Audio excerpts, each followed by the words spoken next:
Well, thank you very much. Thanks for that welcome. Indeed, thanks for letting me in. I'm always a bit worried when I get to the border and passport control, but for the moment, it's still okay. I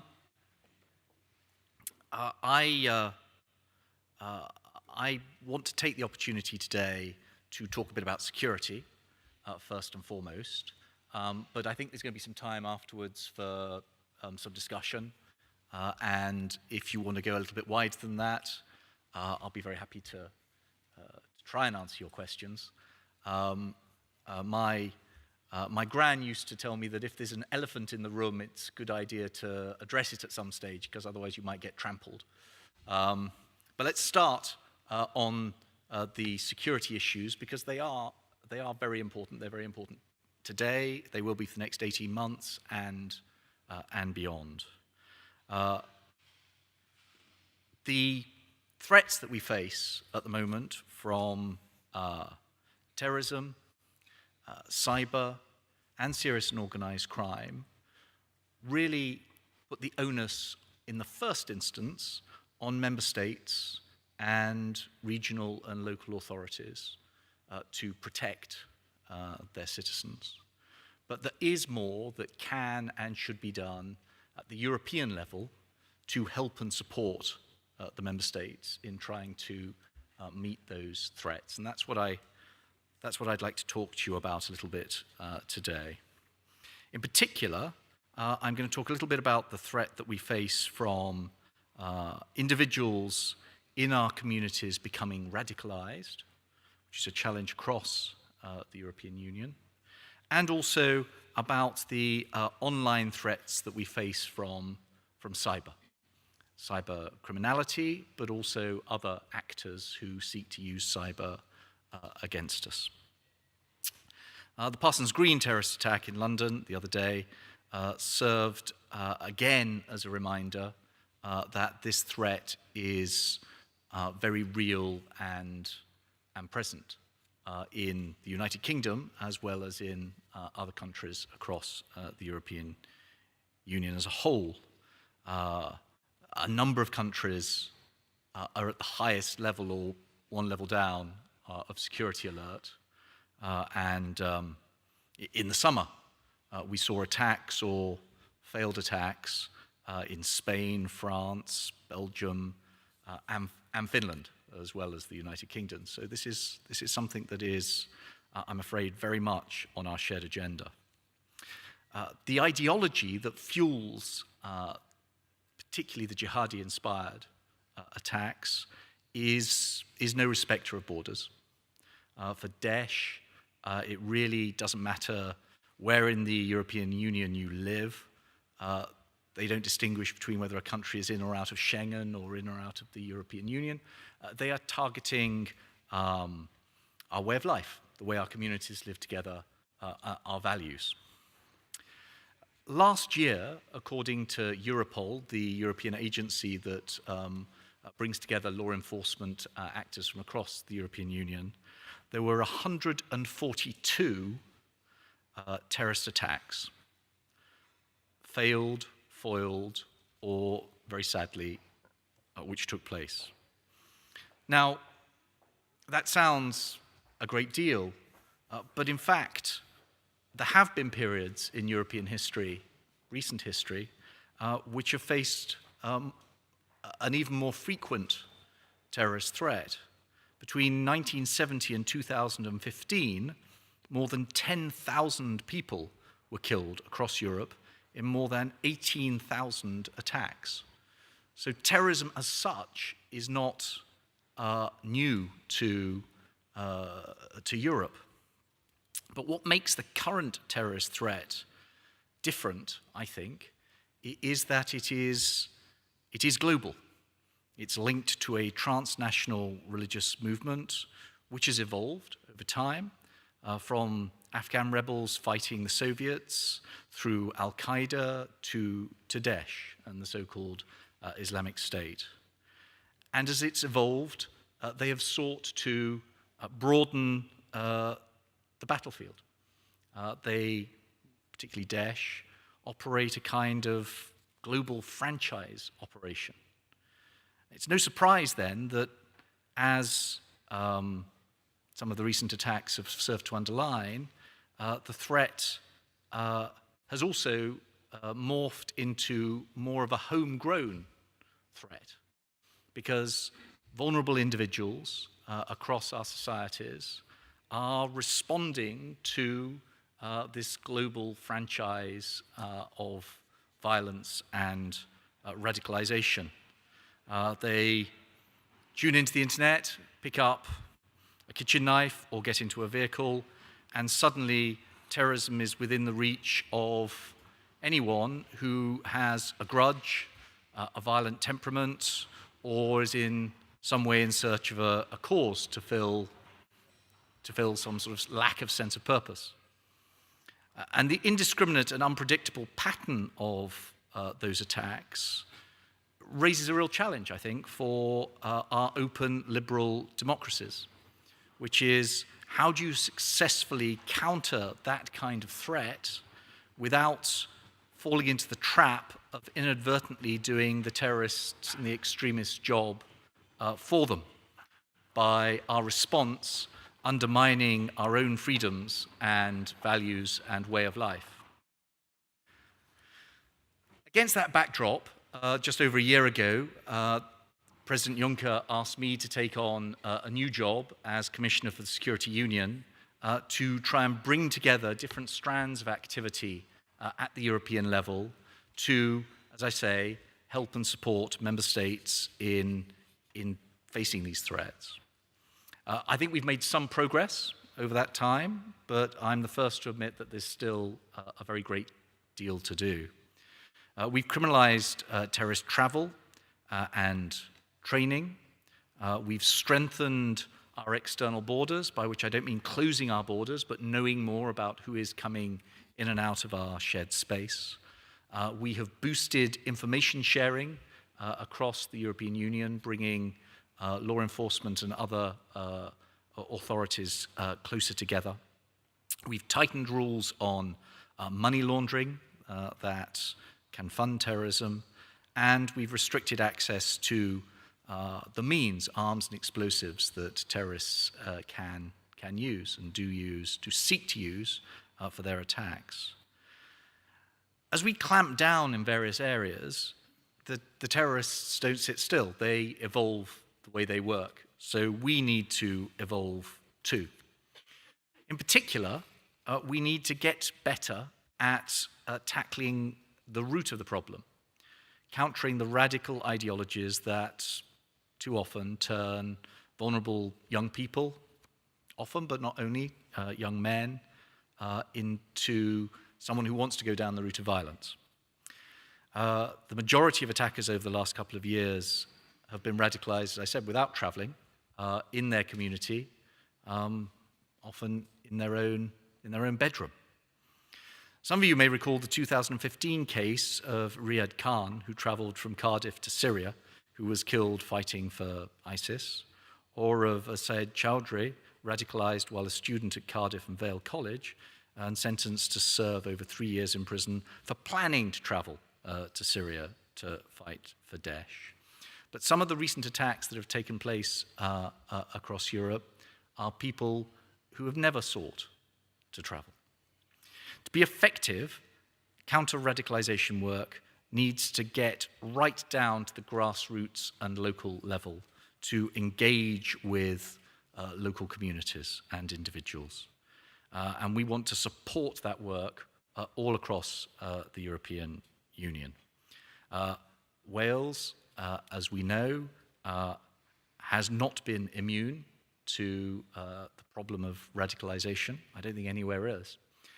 And I want to salute the efforts that have been made here to try and address aspects of this problem through the Getting On Together initiative, which I think is a good example of an initiative that brings together schools, academics, faith communities to try and challenge radical ideologies, but also to promote non-violent messages of Islam, encouraging respect and tolerance amongst all creeds and cultures.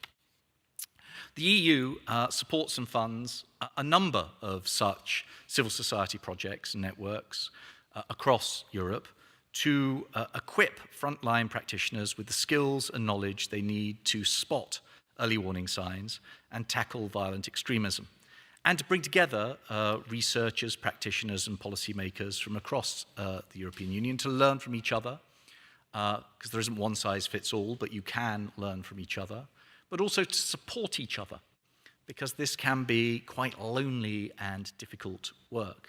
And we set up something called the Radicalisation Awareness Network a few years ago to support those frontline practitioners. Of course, the internet is a kind of connecting tissue that gives Daesh and other jihadi ideology a reach, a global reach, by devoting huge amounts of time and effort to churning out online material.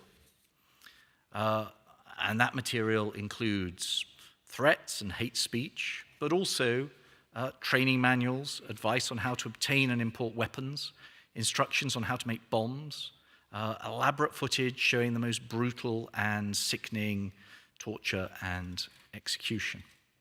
And that's material that promotes murder and mayhem, which I think has absolutely no place on the internet and shouldn't be tolerated there any more than we would tolerate it in the offline world. So with colleagues, I'm pressing the internet service providers and the big platforms like Facebook and YouTube to dramatically step up their efforts to spot and block this kind of material. We're doing it on a cooperative basis at the moment through a forum we've set up called the EU Internet Forum. But we've made clear that if we don't make the kind of progress we need to make, then we do not exclude resorting to legislation to oblige internet service providers and the platforms to act. As I say, we've been making progress on a cooperative basis.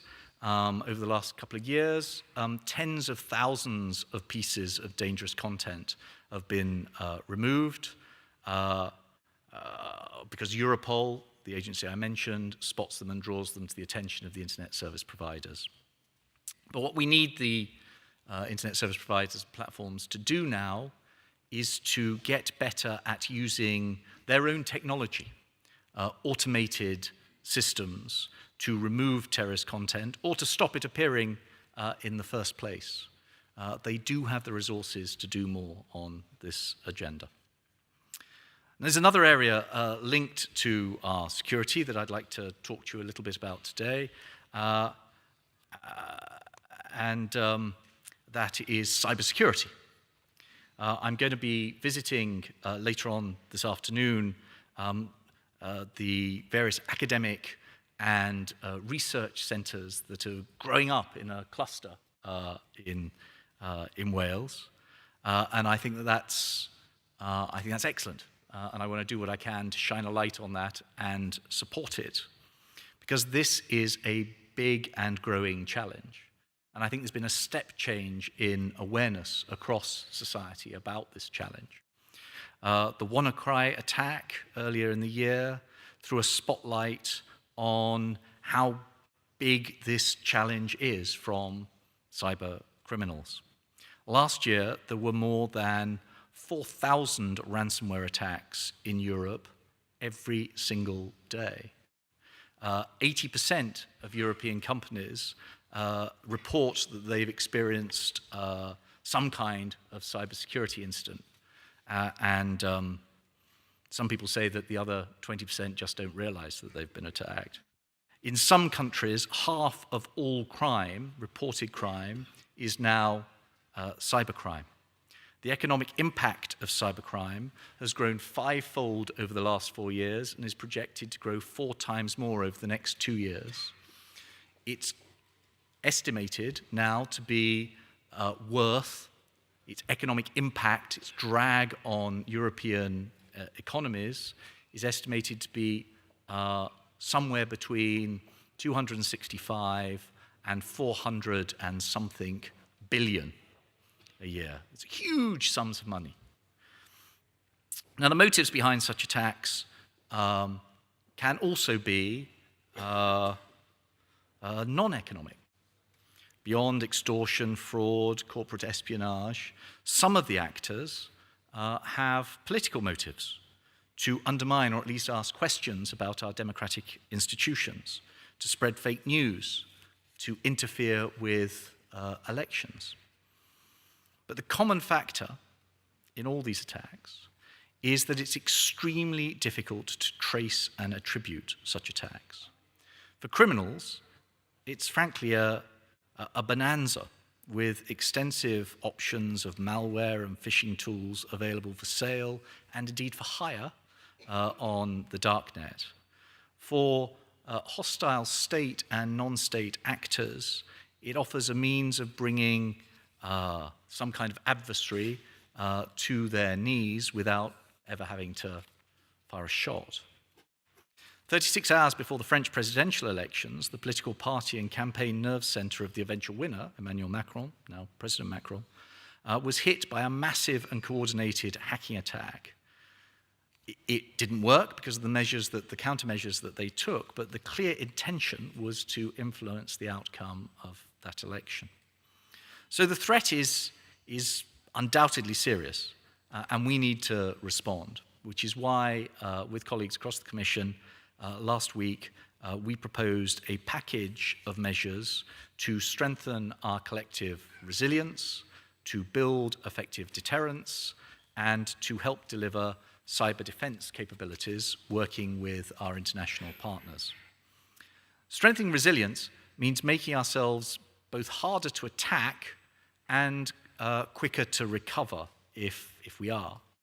That means setting a cybersecurity standards framework for products and services, promoting security by design, because our drive for greater connectivity through the Internet of Things has, as a byproduct, inadvertently created a massive and growing vulnerability, because those connected devices don't always have the right kind of security protection built into them, and we need to do something about that. It also means investing in cyber skills, something I'm very keen to see in action this afternoon at the National Cybersecurity Academy, and investing in research to stay ahead of those looking to attack us through the creation of a network of national cyber centers of excellence and through promoting the public-private partnership that's investing in cyber research across Europe. And again, I think that Wales and what's being done here can serve as an example. It means changing our behaviors as individuals and as businesses and the public sector, because by some estimates, 95% of cyber attacks are in some way facilitated by human error. So we all have a role to play in building our resilience by improving how we interact with technology and boosting our cyber hygiene. It also means having the systems, structures, and procedures in place so that we can react rapidly and in a coordinated way when there is a major attack. So we're going to build a stronger EU cybersecurity agency, building on the nascent arrangements that we've got in place, to provide more and better support to European institutions, EU member states, businesses, public sectors, in coordinating our response to big cyber attacks like the WannaCry attack and the NotPetya attack that took place earlier this year. We also need to look at how we build our deterrence. As long as there is basically very little chance of getting caught, cybercrime will remain an incredibly attractive option for criminals. When I was growing up, bank robbers were, they wore a stocking over their head and they had sawn-off shotguns and they drove away in a getaway car. There is an enormous amount of cybercrime targeted at the financial centers, but it's become very non-kinetic. It is people sitting at home in their bedrooms who are conducting this.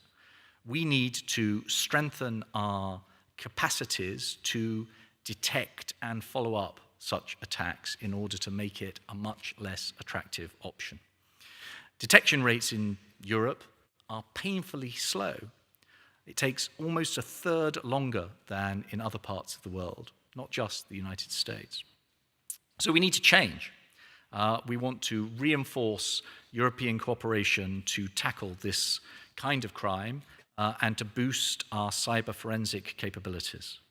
As well as detection, we need to enhance traceability. The current way the internet works means that IP addresses often stack thousands of users behind a single address. And that makes it incredibly difficult to track, but it also is incredibly disruptive.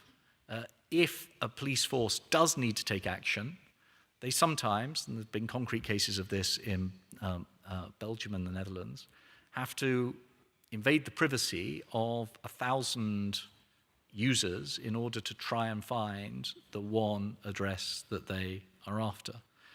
We need to do something about that by promoting a more transparent structure in the internet.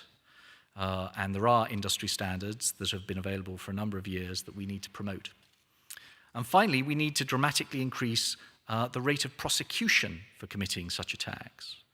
It's by doing all of those things together that I think that we can bear down on this, one of the big threats that we're facing at the moment.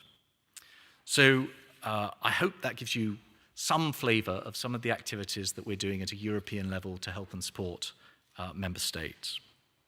Finally, the elephant in the room. The obvious question you may be tempted to ask when we move on to the next session is, what does Brexit mean for all of this?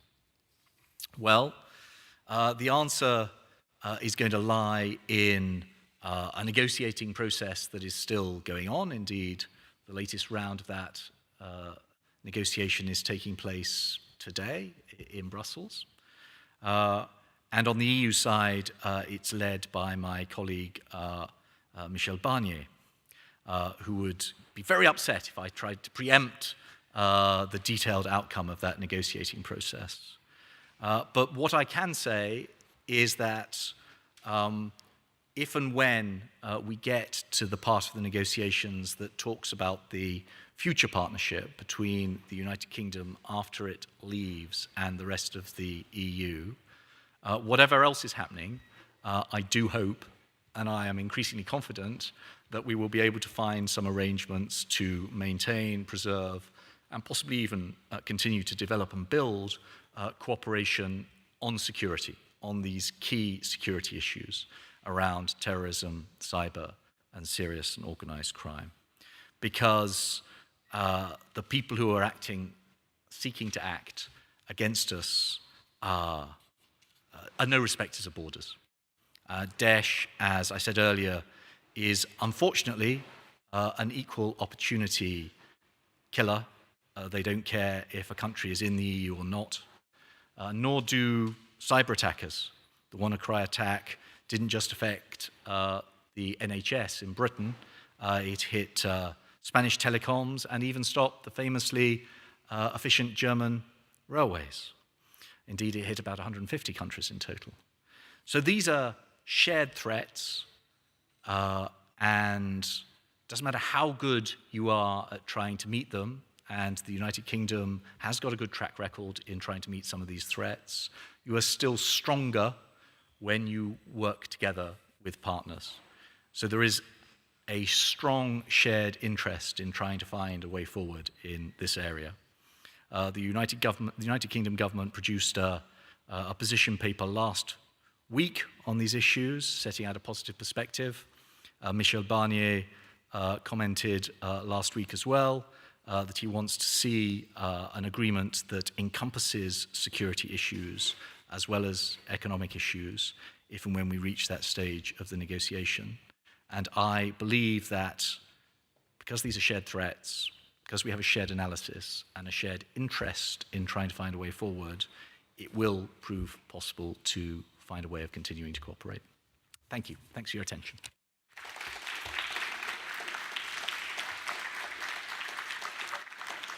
Many thanks indeed to Sir Julian for providing us really with an account of the complexities of these areas and also showing us the different ways that the European Union is seeking to respond. Now, I'm Dr. Rachel Minto from the Wales Governance Centre at Cardiff University, and I will be ushering us through about 20 minutes or so of questions. But firstly, I would like to say on behalf of the Wales Governance Centre and Cardiff University, it is a real honour to be hosting you today, so many thanks indeed. To be here. Now, we have Nye Davis, one of our fantastic PhD students, on hand with a roving mic. So could you please wait until... Oh, and also we have Keith as well. So please wait until one of them reaches you before asking your question. And also, looking through the list of attendees and looking around the room, I know we have representatives from a range of different organisations and also people here in a personal capacity. So please do introduce yourself. Who would like to kick off? Actually, we'll go and the gentleman here, and then thank you. Diolch yn fawr, croeso I Gymru. Welcome to Wales. Thank you very much for your presentation. I'm Lynette Morgan, Assembly Member for Mid and West Wales. I wanted to ask you about future cooperation post-Brexit.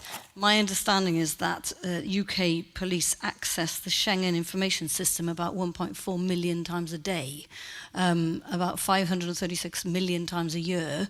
I just wondered if you could tell us whether there are any other examples where countries outside the EU get to access that information, Schengen Information Service. What are the conditions that are associated with that? Do they have to pay into a system? And you know, what does Norway do, for example? But are there countries beyond that who have access to that information? Is that a possible way forward for us? Because obviously this is quite good work that's being done, and it would be a shame for us not to be a part of it. Would you like to take this question? I take a round of questions. Take a set of questions. Well, take a second. The gentleman with his hand, yes. I won't duck any questions. No, of course not. Thank you. Thank you. Jeff Cuthbert, Police and Crime Commissioner for Gwent. You won't find my name on your list because I didn't know the meeting was on until I got here for another meeting today. You're very welcome. There we are. Look, yeah, very, very interesting presentation, and certainly the issues that you've referred to concern policing in this country very much.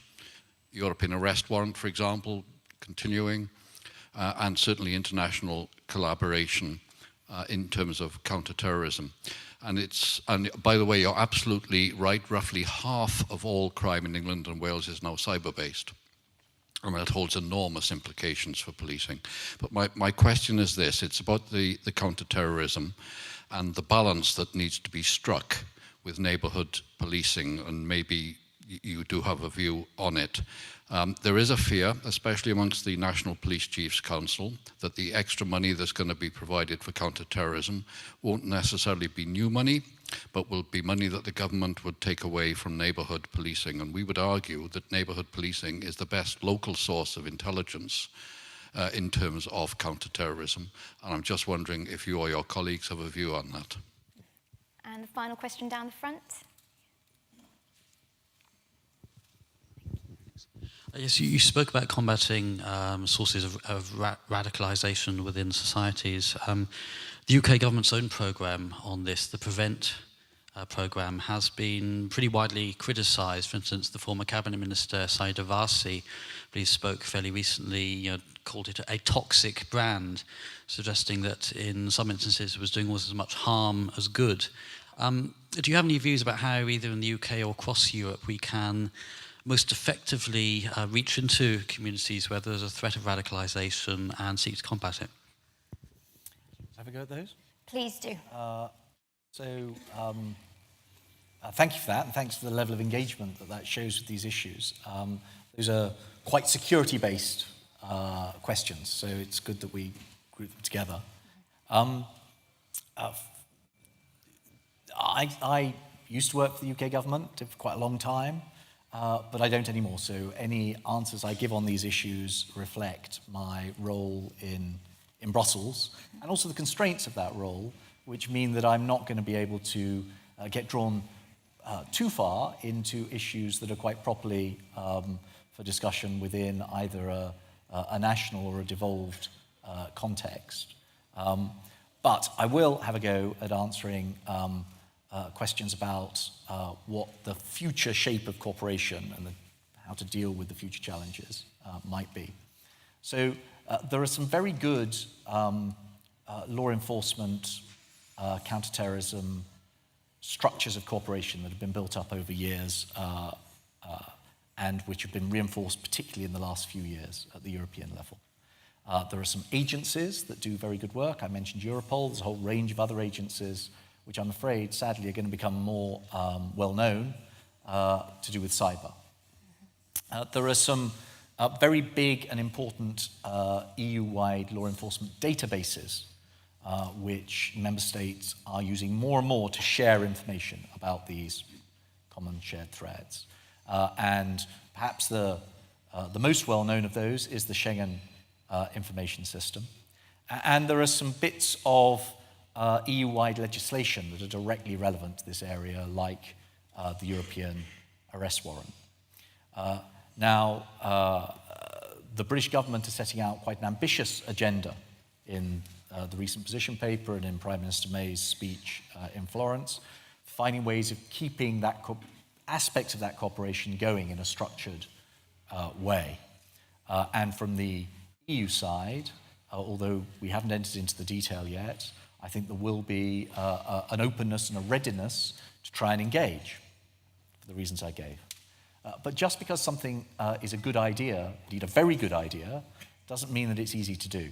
And there will be some practical constraints around the future structure of a relationship in this area. The Schengen information system is a fantastically useful and well-used tool.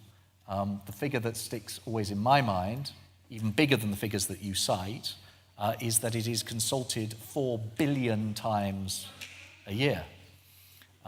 There are over 100,000 individuals, people who have been registered on this system by different European countries as being of interest. They would like to see those people for reasons linked to crime or terrorism. And the advantage of the Schengen information system is that if those people who've been notified cross a Schengen border, or if they're subject to a police check, then that will be known across the European Union and to the country that has raised the alert. The United Kingdom has got some hundreds of people that it has notified for very serious crimes and terrorism on this system, which means it's got, at the moment, 27 partners who, if those people turn up, crossing a border or in a police check, will raise the alarm. Finding some way of reproducing that in the future, I think, is a shared interest. But there isn't a precedent at the moment for a non-EU country, other than 1 or 2 countries that aren't in the European Union but are in Schengen, having access to that system. So it means imagining something new that doesn't exist at the moment. There are some arrangements for countries, so-called third countries, having relationships with some of the agencies. But I'm not sure any of them, as they stand, provide a model of the close-knit cooperation that obviously the UK has enjoyed to date and which it may wish to pursue in the future. So I think that there are a number of quite technical but potentially very important issues that would need to be worked through as you try and develop the basis for this future relationship in this area. On prevent and countering radicalisation. I'm not, if you'll forgive me, going to get drawn into a debate about concrete prevent policies, but the structure that prevent introduced in thinking about tackling radicalisation has found echo in a number of other European countries. So as well as critics, it has also had a positive impact on the debate in some other countries. What we've done so far at a European level is to focus at the online level and focus in communities. And I think we've done some good work on that. We've made a useful contribution, as I said in the remarks. But increasingly, there is an awareness across a range of European governments that there's a bit in the middle that we've perhaps been missing, which is where you connect government policies and government action, whether that's to national, a regional, or a local level, with your community action, often non-governmental civil society action.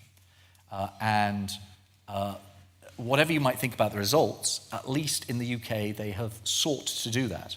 They have sought to connect government policies with civil society actors who are dealing with youth, prisoners, ex-prisoners, etc., vulnerable groups. And there is now a growing demand from other European countries to try and exchange different ways of working between governments, to connect that government policy activity with frontline, non-governmental civil society work on radicalisation.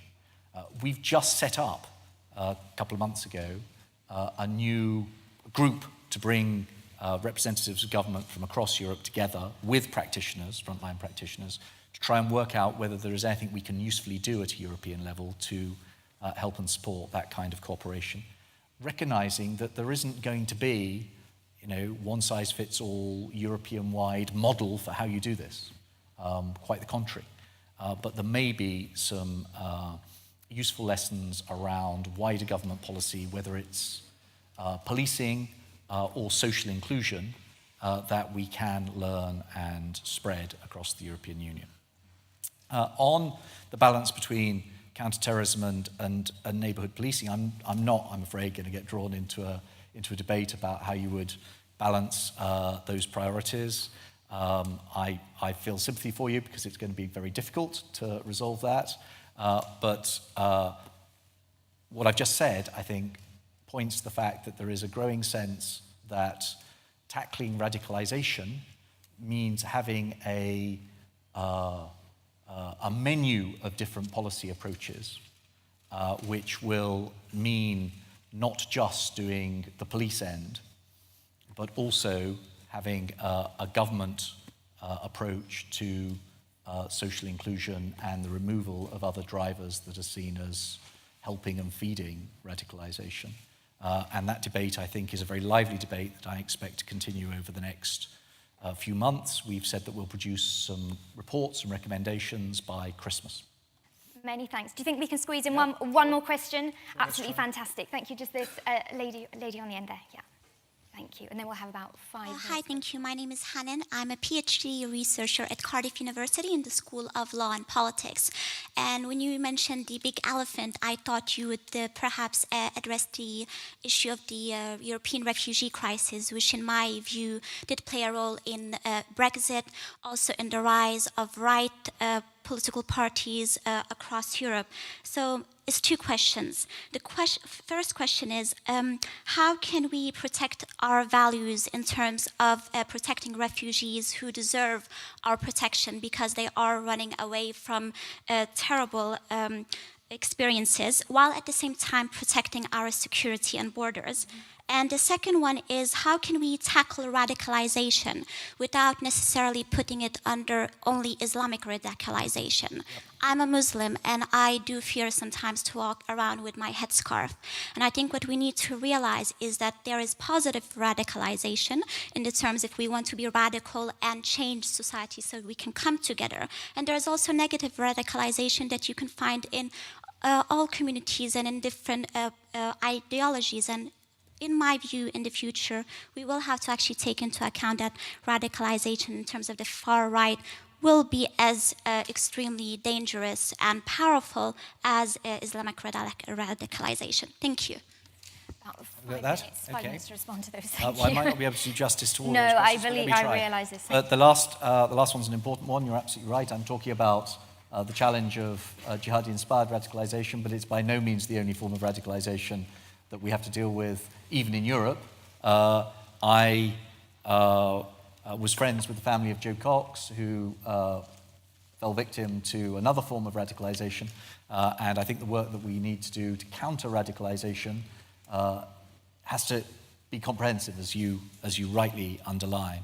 A number of the other questions were around how we pursue these policies respecting our values and the rule of law, both internally and externally. And I recognize that this is both a challenge and something that we need to be very open in discussing. I was in Hungary last week, which is a society that's asking some of these questions in a very pointed and difficult way, and made a point of underlining that we needed to not conflate the challenges of migration, which are real, with security challenges, because to do that, again, we're just doing the jihadi radicals, but not only the jihadi radicals, work for them, because they want a conflation of migration, refugee flows, and security concerns in order to drive this narrative of clash of civilizations and drive a wedge in our communities. So we have to be very clear and distinguish between these two sets of problems, whether they manifest themselves here or outside of the European Union. But also, if you're going to do that and make that convincing against some criticism, you have to not be naive. So we have to recognize that some of the terrorist organizations have sought to use migration routes to get people to come back in to the European Union, which is why it's so important that we've taken steps to strengthen our external borders, the controls that are now exercised on people who are fleeing, often for very, very good reasons, and seeking refuge in the European Union.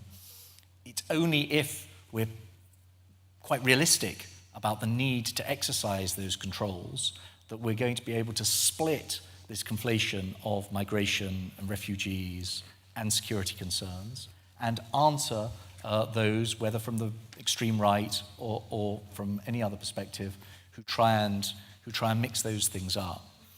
So I think that debate, which you rightly ask about, is a very important one. It also applies in terms of how we deal with third countries.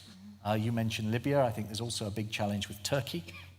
And we have to find a way of engaging with those countries, helping them that respects our values, because otherwise we will undermine the credibility of the individual policies, and we will again give ammunition to those who want to promote some kind of clash of civilizations or extremist narrative. On the internet, forgive me if I wasn't clear, we're not just going to camp on voluntary measures. We are going to encourage the big internet companies to do more, and we have reserved the right to pass legislation if necessary, and I'll be talking about that later this week. They are responding, including through using technology and employing thousands more people to do this work of spotting and taking down material. So I don't want to pretend they're not helping. They are, but there is more that needs to be done. And lastly, on encryption, as you ask a specific question about that, there is a challenge around encryption. We all of us rely upon encryption to live our daily lives, to do our internet banking. But it's also used by criminals and terrorists to try and do us harm. So we need to find a way of agreeing constraints on the misuse of encryption. We've launched at the European level a discussion bringing together experts and member states to look at the circumstances, the very precise circumstances in which you might want to request access to encrypted material, which would be in the context of a judicially based investigation. And in those circumstances, what you might be able to do from a technological point of view to get access to material without undermining the security of the overall encryption that we all rely upon for living our daily lives. It's not at all straightforward, but it is something that we are going to address. And again, we're going to produce some proposals on the way forward before the end of the year. No, that Afterwards, I'm afraid that it's time is marching on, and now it is time that we have to draw proceedings to a close. Firstly, a few thanks.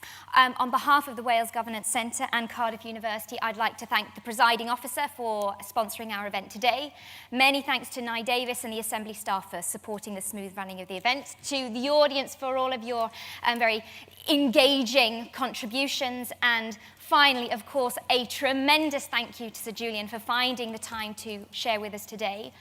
I think you'll agree that this was a really useful event that will help inform our thinking and our research around what is a fundamentally important area of European and national activity. So join me in a final thank you to Sir Julian.